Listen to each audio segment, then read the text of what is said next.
రేవంత్ రెడ్డి హరీష్ రావు మధ్య సవాళ్ల పర్వం కొనసాగుతోంది. దీంతో ఒక్కసారిగా రాజకీయం రసవత్రంగా మారింది.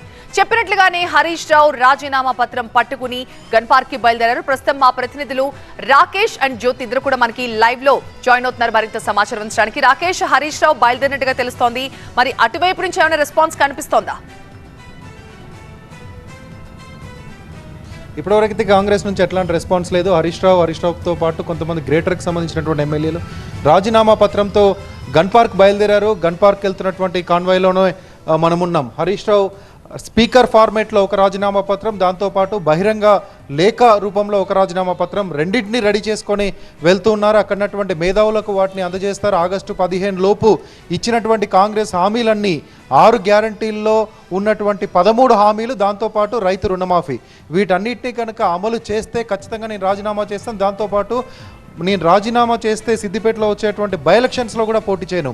తనకి 5 సంవత్సరాలు ఎమ్మెల్యే పదవి ముఖ్యం కాదు, రాష్ట్ర ప్రజలకు మేలు జరగడం ముఖ్యం. దీనికి కాంగ్రెస్ ఒప్పుకుంటే కనుక అక్కడికి రావాలి. కాంగ్రెస్ నేతలు రేవంత్ రెడ్డి తరపున ఎవరైనా రాజీనామా లేఖ పట్టుకొని వస్తారా? రేవంత్ రెడ్డి రాజీనామా లేఖతో అక్కడికి వస్తారా?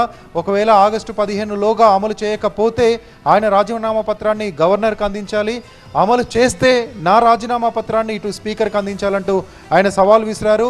ఈ సవాల్కు కట్టుబడి ఉన్న కాంగ్రెస్ నేతల నుంచి మాత్రం రెస్పాన్స్ రావట్లేదంటూ ఇంతకుముందే హరీష్ రావు చెప్పారు. ప్రస్తుతానికి గచ్చిబౌల్ నుంచి హరీష్ రావుతో పాటు కొంతమంది ఎమ్మెల్యేలు బయలుదేరారు. పోలీసులు అనుమతి లేదంటూ నిన్నటి నుంచి చెప్తున్నారు. 144 సెక్షన్ ఉంది, దాంతోపాటు మోడల్ కండక్ట్ అమల్లో ఉంది, ఎన్నికల నియమ నిబంధనలు ఉన్నాయి, ఎలక్షన్ కమిషన్ పరిధిలో ఉంది మొత్తం వ్యవహారం అంతా కూడా, కాబట్టి అనుమతి లేదంటున్నారు. కానీ ఇక్కడ నుంచి వెళ్తున్న క్రమంలో పోలీసులు అయితే ఎక్కడా ఆపలేదు. గన్ పార్క్ దగ్గర ఏమైనా ఆపేస్తారా, లేకపోతే గన్ పార్క్ లోపలికి అలౌ చేస్తారా అనేది చూడాలి. సో అక్కడ ఉన్నటువంటి మేధావులు ఎవరికి హరీష్ రావు ఈ రాజీనామా లేఖను అందిస్తారనేది కూడా చూడాల్సి ఉంది.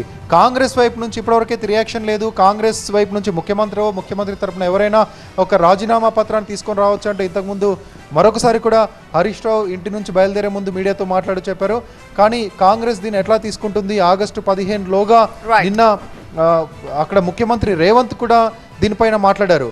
ఖచ్చితంగా అమలు చేస్తాం, రాజీనామా లేఖను జేబులో పెట్టుకొని సిద్ధంగా ఉండు హరీష్ రావు అంటూ ఆయన కూడా సవాల్ విసిరారు. దాంతోపాటు ఇంకొక ఛాలెంజ్ కూడా చేశారు సీఎం రేవంత్.